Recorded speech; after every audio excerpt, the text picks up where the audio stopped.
नमस्कार मित्रों, मैं डॉक्टर राजकुमार संस्कृत सौर्यम चैनल में आपका हार्दिक स्वागत में अभिनंदन है। आज हम लोग जो उत्तरामचरितम तृतीय अंक का आज गद्य 18 से 22 तक, कहाँ से गद्य 18 से 22 तक एवं श्लोक 7, श्लोक क्या है, श्लोक संख्या 7 पर आज हम लोग चर्चा करेंगे। जो परीक्षा के लिए इम्पोर्टेंट होंगे, जो महत्वपूर्ण प्रश्न होंगे, उसी पे आज हम लोग चर्चा करेंगे कि गद्य 18 से 22 एवं श्लोक 7, आज इसी पे हम लोग चर्चा करेंगे। मित्रों, वस्तुनिष्ठ जो प्रश्न होते हैं कभी मिस्टेक कर जाते हैं, तो जहाँ पर भी आपको संशय हो, जहाँ पर लगे कि प्रश्न में संशय है, क्योंकि वीडियो है, बुक तो है नहीं कि यहाँ संशोधन किया जा सकता है। जहाँ पर भी आपको संशय लगे कि नहीं ये प्रश्न संशय है, मैं वह श्लोक वाइज मैं पढ़ा रहा हूँ, आप उसको देख लिया करिए, एक बार मिलान जरूर कर लिया करिए। जहाँ पर भी प्रश्न में आपको संशय है, मैं अपने तरफ से 100% देने का प्रयास कर रहे हैं, कह रहे हैं कि मानव है, कुछ गलती हो सकती है, नहीं सर्वः सर्वम जानाति, इस प्रकार से सब लोग सब कुछ नहीं जानते हैं, मानव का स्वभाव होता है, कभी कभी मिस्टेक हो जाता है। कि जब आप अध्ययन किए हैं, जहाँ भी मिस्टेक हो आप उसको तुरंत पुस्तक खोल लें, क्योंकि बहुत आपको पुस्तक खोलने की आवश्यकता भी नहीं है। हम एक एक श्लोक लेकर चल रहे हैं, तो आपको संशय है तुरंत पुस्तक खोलिए, आप उसको देख लीजिए। जब पुस्तक खोलिएगा तो एक प्रश्न आपको सॉल्व करने में, एक प्रश्न देखने में आपको 10 क्वेश्चन उससे आसपास के लगभग तैयार हो जाएंगे। जब एक बार पुस्तक खोलिएगा तो 10 कम से कम प्रश्न आपको तैयार हो जाएंगे। इसलिए ज़रूर आप पुस्तक को खोलें। आता भी आप क्वेश्चन भी है तो एक बार आप जरूर उस पुस्तक को खोल करके 7वां नंबर, यदि उत्तरामचरितम का यदि मैं 7 श्लोक पढ़ा रहा हूँ तो 7 नंबर संख्या को श्लोक देखिए, 6 नंबर पढ़ा रहे हैं तो 6 नंबर को देखिए, 10 नंबर पढ़ा रहे हैं 10 नंबर, जो भी मैं श्लोक पढ़ाता हूँ आप उसको एक बार जरूर दें। जो भी मैं पढ़ाता हूँ, जिस पुस्तक से मैं पढ़ा रहा हूँ, उस पुस्तक को एक बार आप जरूर खोल करके वहाँ देखते आप चलें, और अपने पास कॉपी कलम रख कर ही आप लिखते चलें, आप पढ़ते चलें, पुस्तक सामने रख करके अध्ययन करते चलेंगे आप। आइए हम लोग उत्तरामचरितम जो श्लोक संख्या 7 गद्य 18 से 22 तक है, उसी से संबंधित पहला जो प्रश्न है वो क्या है, कह रहे हैं कि अपरिस्फुट निकवाड़े कुतस्ते अपि इत्यत्र निकवाड़े, क्या लिखा है, निकवाड़े शब्दस्य को अर्थः। यहाँ पर जो निकवाड़े शब्द आया हुआ है इसका क्या अर्थ है।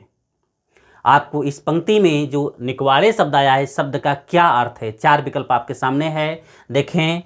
क अव्यक्ते, ख शब्दे, ग गिरे, घ तटे, 4 विकल्प आपके सामने प्राप्त हो रहा है। आपको बताना है कि निकवाड़े में कौन सा, निकवाड़े का शब्द का क्या अर्थ है, आपको बताना है। परीक्षा के लिए बहुत इंपॉर्टेंट है, आप इसको जान लीजिए, देखते जाइएगा। जितने भी प्रश्न हम आपको बता रहे हैं वह परीक्षा के दृष्टि से काफ़ी इंपॉर्टेंट जो प्रश्न होंगे वही आपको हम बताएंगे। तो यहाँ पर ख विकल्प सही है। कौन सा विकल्प सही है, ख विकल्प सही है, शब्दे। क्या हो जाएगा यहाँ पे, शब्दे। निकवाड़े का अर्थ है यहाँ पर शब्दे। दूसरा प्रश्न देखिए, दूसरा प्रश्न में कह रहे हैं स्तन नियत्नो मयूरीव चकितोत्कंठितम इत्यत्र स्तनित्न शब्दस्य को अर्थः, इस शब्द का क्या अर्थ है, इस शब्द का क्या अर्थ है। 4 विकल्प आपके सामने है। पहला तटः, मेघः, अव्यक्तः, शब्दः, 4 विकल्प आपके सामने है। आपको बताना है कि कौन सा यहाँ पर विकल्प सही होगा। स्तनित्न का क्या अर्थ लिया जाएगा, 4 विकल्प है, कौन सा होगा विकल्प यहाँ पे, गुड, ख विकल्प सही होगा। कौन सा विकल्प सही होगा, ख विकल्प सही होगा, मेघ। क्या हो जाएगा यहाँ पर, मेघ लिया जाएगा यहाँ से।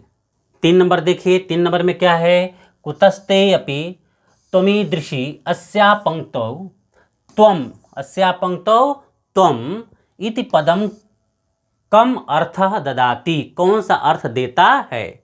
यहाँ पे तुम किसका अर्थ दे रहा है। 4 विकल्प है, क वासंतीम, गंगाम, तमसाम, सीताम, 4 विकल्प आपको यहाँ प्राप्त हो रहा है। यहाँ पर तुम किसका अर्थ क्या लिया जाएगा, तुम से क्या यहाँ पे हम ग्रहण करेंगे, कौन सा अर्थ दे रहा है, कौन सा अर्थ दे रहा है यहाँ पे। तो यहाँ पर 4 विकल्प है, कौन सा अर्थ लेंगे हम तुमसे, तो गुड, यहाँ पर घ विकल्प सही हो जाएगा। कौन सा विकल्प सही हो जाएगा, घ विकल्प सही हो जाएगा, सीताम आ जाएगा। क्या आ जाएगा यहाँ पर, सीताम हो जाएगा। 4 यहाँ पे घ नंबर विकल्प जो है सही है, चौथा विकल्प सही है। चौथा प्रश्न देखिए, मयूरीव, क्या लिखा है, मयूरीव चकितो कंठितम स्थिता अस्याम पंक्तौ लकारः वर्तते। मयूरीव चकितो कंठितम स्थिता अस्याम पंक्तौ लकारः वर्तते। यहाँ पर अस्याम जो पद आया हुआ है, यह इसमें यहाँ से लेकर के अस्याम पंक्तौ, इस पंक्ति में अस्याम पंक्तौ लकारः वर्तते, कौन सा लकार यहाँ पर लिया जाएगा। 4 नंबर में है कौन सा लकार हम यहाँ पे लेंगे, मयूरीव। तो देखिए जो यहाँ ईव शब्द आया हुआ है, क्या आया हुआ है यहाँ पे, ईव शब्द आया है, तो मयूर शब्द है, क्या है, मयूरी, और ईव लगा करके मयूरी दीर्घ हो गया, तो मयूर संज्ञा शब्द है। जब संज्ञा शब्द से ईव का प्रयोग करते हैं तो उपमा होता है। जब संज्ञा शब्द से ईव का प्रयोग करते हैं तो क्या होता है, उपमा अलंकार होता है। जब हम क्रिया से, किसके साथ, जब हम क्रिया के साथ ईव का प्रयोग करते हैं तब कौन सा अलंकार होता है, उत्प्रेक्षा अलंकार होता है।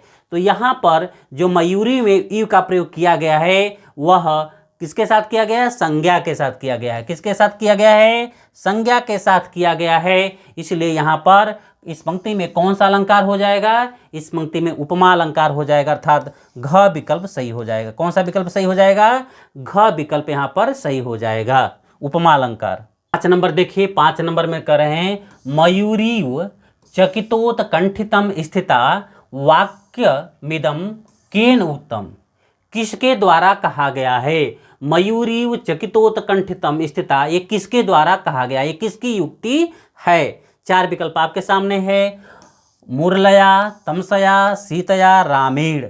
4 विकल्प आपके सामने है, बताना है आपको कि कौन सा विकल्प यहाँ पर सही होगा। तो मयूरीव चकितोत कंठितम स्थिता किसकी युक्ति है, ख विकल्प सही है।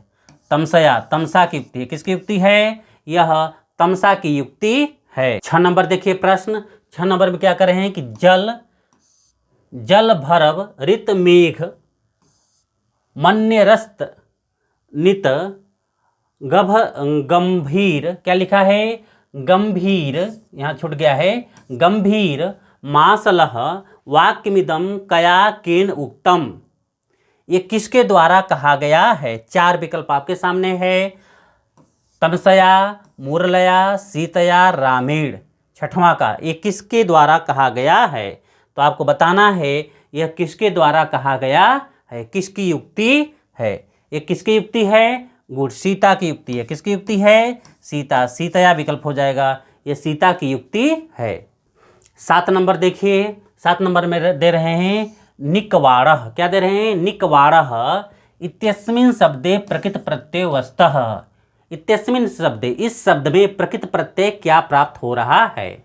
4 विकल्प आपके सामने है, क्वा ल्यू, क्वा ल्यूट, क्वड़ घाय और क्वा ल्यूट। 4 विकल्प आपके सामने प्राप्त हो रहा है। इसमें चारों में से निकवाड़ शब्द का व्युत्पत्ति क्या है, प्रकृत प्रत्यय इसमें क्या प्राप्त हो रहे हैं, तो इसका कौन सा विकल्प सही हो जाएगा, ग विकल्प सही हो। कौन सा विकल्प सही हो जाएगा, ग विकल्प इसका सही हो जाएगा। क्वाड़ प्लस घय प्रत्यय होकर के निकवाड़ शब्द बनेगा। 8 नंबर प्रश्न देखिए, 8 नंबर में क्या कर रहे हैं, कुतस्त्य, क्या लिखा है, कुतस्त्य इत्यत्र कह प्रत्यय, कुतस्त्य इत्यत्र कह प्रत्यय, यहाँ पे कौन सा प्रत्यय प्राप्त हो रहा है। जो 8 नंबर है इसमें कौन सा प्रत्यय प्राप्त हो रहा है, आपको बताना है इसमें कौन सा प्रत्यय प्राप्त हो रहा है। तो आपको देखिए यहाँ पर क तसिल प्रत्यय, ख त्यप प्रत्यय, त्यट प्रत्यय और लेप प्रत्यय, 4 प्रत्यय यहाँ पे प्राप्त हो रहे हैं। आपको बताना है कुतस्थ में कौन सा प्रत्यय प्राप्त हो रहा है। तो कौन सा प्रत्यय यहाँ पे प्राप्त हो रहा है, गुड, यहाँ पे ख विकल्प सही है। कौन सा विकल्प सही है, त्यप प्रत्यय प्राप्त हो रहा है। कौन सा प्रत्यय प्राप्त हो रहा है, यहाँ पर त्यप प्रत्यय प्राप्त हो रहा है। 9 नंबर देखिए प्रश्न, 9 नंबर में क्या कर रहे हैं, कह रहे हैं कि अपरिस्फुट निकवाड़ः इत्यत्र कह समास, इसमें कौन सा समास है।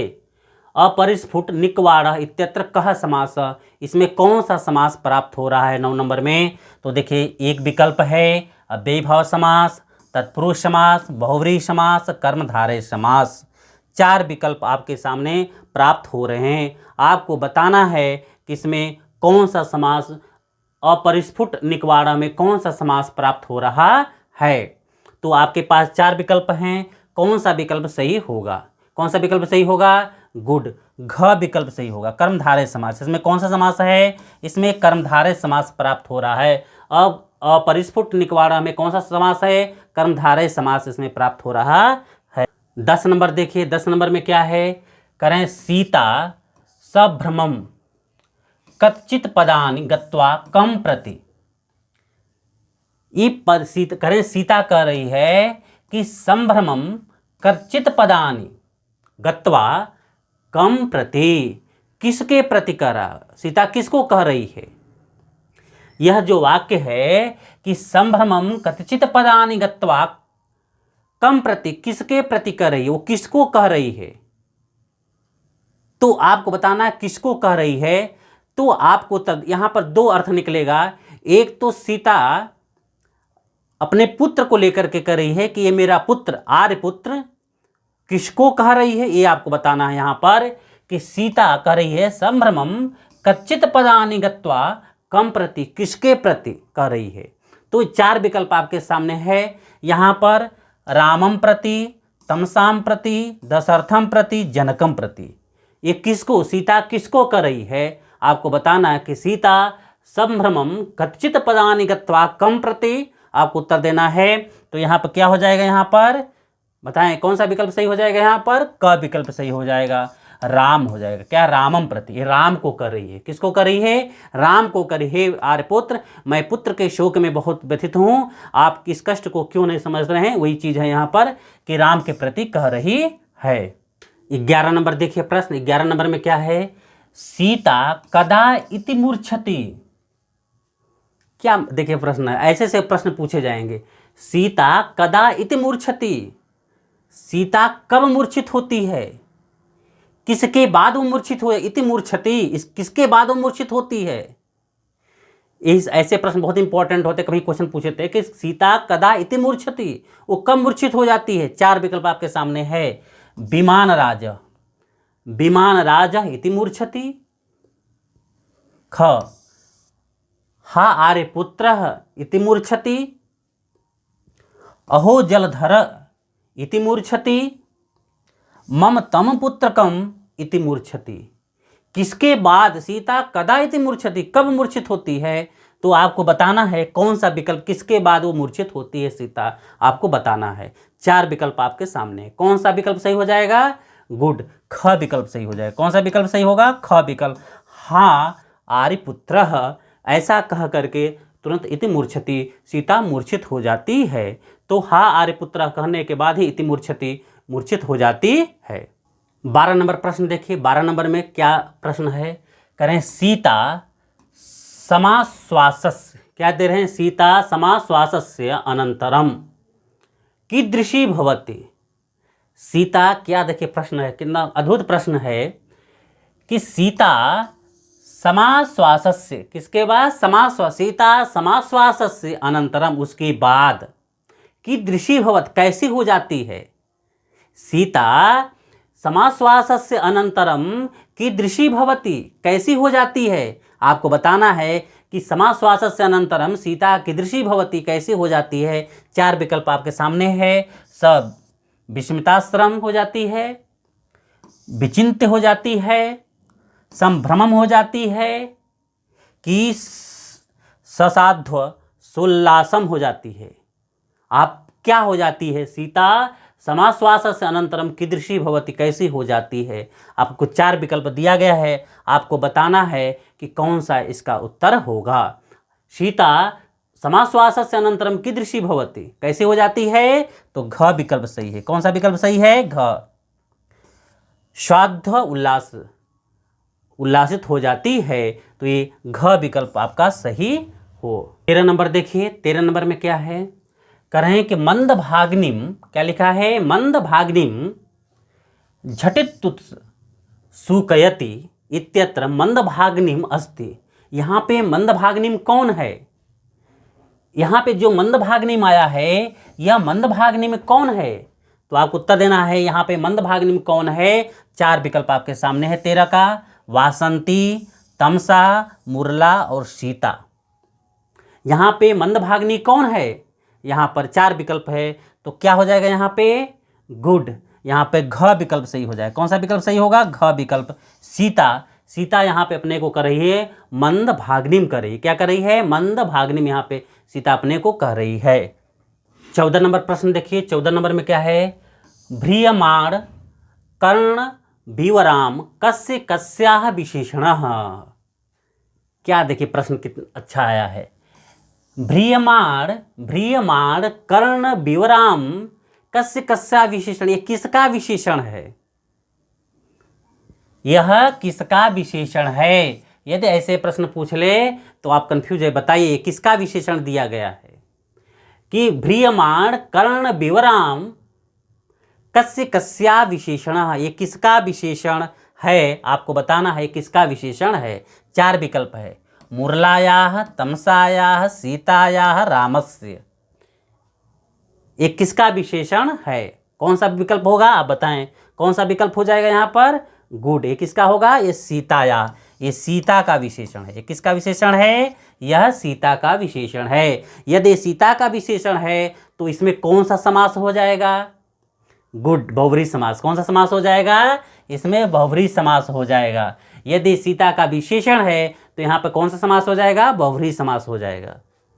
15 नंबर देखिए। 15 नंबर में क्या है, करें कि भ्रियमाण कर्ण विवराम इत्यत्र कह समास। अभी हम बता चुके हैं आपको उत्तर इसका। तो यहाँ पे कौन सा समास हो जाएगा, यहाँ पे बहुब्रीहि समास हो जाएगा। कौन सा समास हो जाएगा, बहुब्रीहि समास हो जाएगा, क्योंकि ये सीता का विशेषण है, इसलिए यहाँ पे बहुब्रीहि समास हो जाएगा। 16 नंबर देखिए, करें कि भारती निर्घोषो, भारती निर्घोषो इत्यत्र कह समास। यहाँ पर कौन सा समास है। 4 विकल्प आपके सामने हैं, अव्ययीभाव समास, तत्पुरुष समास, बहुब्रीहि समास और कर्मधारय समास। कौन सा विकल्प यहाँ पर सही हो जाएगा, आपको बताना है। कौन सा समास होगा यहाँ पर, गुड, ख, तत्पुरुष समास हो जाएगा। कौन सा समास हो जाएगा यहाँ पे तत्पुरुष समास प्राप्त होगा। 17 नंबर प्रश्न देखिए। 17 नंबर प्रश्न में क्या है, परित्रायस्व, क्या लिखा है, परित्रायस्व इत्यत्र लकार पुरुष वचनम अस्ति। यहाँ परित्रायस इत्यत्र, यहाँ पर लकार पुरुष और वचन आपको बताना है। 4 विकल्प आपके सामने हैं, लोट लकार मध्यम पुरुष एक वचन, लोट लकार मध्यम पुरुष बहुवचन, लीट लकार मध्यम पुरुष एक वचन, लूट लकार मध्यम पुरुष एक वचन। 4 विकल्प आपके सामने है। परित्रायस्व में कौन सा लकार पुरुष वचन है, यहाँ पर आपको बताना है। यहाँ पर कौन सा विकल्प सही हो जाएगा, यहाँ पर गुड, यहाँ पर क विकल्प सही हो जाएगा। लोट लकार मध्यम पुरुष एक वचन, लोट लकार मध्यम पुरुष एक वचन यहाँ पर हो जाएगा, क विकल्प यहाँ पर सही है। 18 नंबर देखिए। 18 नंबर में क्या है, करें कि चिर परिचितान्य, चिर परिचितान्य क्षराणि डैश डैश माम इति पूरयत। इसको पूरा करना, यहाँ जो डैश डैश दिया गया है इस वाक्य को पूर्ण करना है आपको। क्या यहाँ पर होगा, 4 विकल्प आपके सामने है, पंचवटी दर्शनेन, चित्रकूट दर्शनेन, अयोध्या दर्शनेन, आर्यपुत्र दर्शनेन। यहाँ पर क्या भरा जाएगा, जो यहाँ डैश डैश है यहाँ क्या भरा जाएगा आपको बताना है। 4 विकल्प है, कौन सा विकल्प सही हो जाएगा, गुड, क विकल्प सही हो जाएगा, पंचवटी दर्शनेन। कौन सा हो जाएगा, पंचवटी दर्शनेन। यहाँ पर हो जाएगा चिर परिचितान्य क्षराणि पंचवटी दर्शनेन माम। इस प्रकार से यहाँ पे पंचवटी दर्शनेन हो जाएगा। 19 नंबर देखिए, करें कि स साधु सोल्लासम, स साधु सोल्लासम इत्यत्र कह समास। यहाँ पे कौन सा समास प्राप्त हो रहा है। 4 विकल्प आपके सामने है, अव्ययीभाव समास, तत्पुरुष समास, बहुब्रीहि समास और कर्मधारय समास। कौन सा विकल्प यहाँ पर सही हो जाएगा आपको बताना है। इसमें कौन सा समास प्राप्त हो रहा है, कौन सा समास प्राप्त हो रहा है यहाँ पर, गुड, यहाँ पर अव्ययीभाव समास प्राप्त हो रहा है। कौन सा समास प्राप्त हो रहा है यहाँ पर अव्ययीभाव समास प्राप्त हो रहा है। यहाँ पर कौन समास है, यहाँ पर अव्ययीभाव समास है। 20 नंबर प्रश्न देखिए। 20 नंबर में क्या है, करें कि गंभीर मासलः, क्या दे रहे हैं, गंभीर मासलः इत्यत्र मासल इति शब्द से को अर्थ है। यहाँ पे जो गंभीर मासल शब्द है, मासल शब्द का यहाँ पर क्या अर्थ लिया जाएगा। 4 विकल्प आपके सामने है, पुष्टः मधुरः ध्वनिः स्पष्ट शब्दः। क्या लिया जाएगा यहाँ पे? मासल शब्द का क्या अर्थ होगा? मासल शब्द का यहाँ पर क्या अर्थ लेंगे? यहाँ पर कौन सा विकल्प सही हो जाएगा? गुड, क विकल्प यहाँ पे सही है। कौन सा विकल्प सही है? क। यहाँ पुष्टः लेंगे। क्या ले लेंगे? मासल शब्द का यहाँ क्या अर्थ लेंगे? पुष्टः यहाँ पे अर्थ हम लेंगे। 21 नंबर प्रश्न देखिए। 21 नंबर में क्या है? स विस्मिताश्रम इत्यत्र कः समास। यहाँ पे कौन सा समास है? 4 विकल्प आपके सामने हैं। अव्ययीभाव समास, तत्पुरुष समास, बहुव्रीहि समास और कर्मधारय समास। 4 विकल्प आपके सामने है। तो यहाँ पर कौन सा समास हो जाएगा? गुड, यहाँ पर क अव्ययीभाव समास प्राप्त हो रहा है। यहाँ पे कौन समास प्राप्त हो रहा है? अव्ययीभाव समास प्राप्त हो रहा है। क्यों? क्योंकि यहाँ पर ये जो स है, क्या है? स है, और यह किसी का विशेषण नहीं है। अव्ययीभाव समास में सह को स आदेश हो जाता है। सह को क्या आदेश हो जाता है? स आदेश हो जाता है। यही चीज़ आप जानते रहिए कि यही चीज़ सह को स आदेश होता है बहुव्रीहि समास में। किस समास में? बहुव्रीहि समास में ही स को स आदेश होता है, किंतु वहाँ पर जो स होगा वह विशेषण के रूप में होगा। किसके रूप में होगा? वह विशेषण के रूप में होगा। जैसे तद्दोषो शब्दातो सगुणौ। क्या लिखा है? सगुणौ। काव्य के लक्षण का तद्दोषो शब्दार्थौ सगुणौ। सगुणों में देखिए वहाँ पर क्या दे रहे हैं? वहाँ पे जो सगुणों दे रहे हैं, यहाँ पे जो स आया हुआ है, यह स बहुव्रीहि समास है। यह स क्या है? यह बहुव्रीहि समास है। क्यों? क्योंकि यह सगुणों जो है वह शब्दार्थों का विशेषण है। तो इसलिए जब आप जानते रहिएगा कि एक जो स को स आदेश होता है अव्ययीभाव समास में भी होता है और बहुव्रीहि समास में होता है, किंतु जब किसी का विशेषण होगा वहाँ पर बहुव्रीहि समास होगा और जहाँ पर विशेषण नहीं होगा वहाँ पे अव्ययीभाव समास हो जाएगा। यहाँ पे जो सविस्मिताश्रम दे रहे हैं यह किसी का विशेषण नहीं है। यह किसी का विशेषण नहीं है, इसलिए यहाँ पर कौन सा समास हो जाएगा? यहाँ पे अव्ययीभाव समास हो जाएगा। इस प्रकार से मित्रों आज हम लोग उत्तरामचरितम गद्य संख्या 18 से 22 श्लोक संख्या 7 पे हम लोग कुल 21 प्रश्नों पर चर्चा किए हैं, जो बहुत अच्छे अच्छे प्रश्न आए हैं, जो आज हम लोग दिल खुश हो गया और परीक्षा के लिए भी इम्पोर्टेंट है। आप इसको एक बार देख लिए, अनुभव कर लीजिए उसको, और जो क्वेश्चन नहीं आपको आ रहा है आप ज़रूर, निवेदन मैं आपसे कर रहा हूं कि आप ज़रूर पुस्तक खोलें। आप इस पुस्तक का जितना मैं पढ़ाया एक बार पुस्तक का आप रिवीजन करिए, और आप जब रिवीजन करिएगा तो आपके अंदर एक आत्मविश्वास आएगा और शेष पढ़ने का एक नज़रिया आपको प्राप्त होगी। कैसे हमें पुस्तकों का अध्ययन करना है, कैसे मैं कंपटीशन में सभी को पीछे करके हम फाइट कर पाएंगे। धन्यवाद।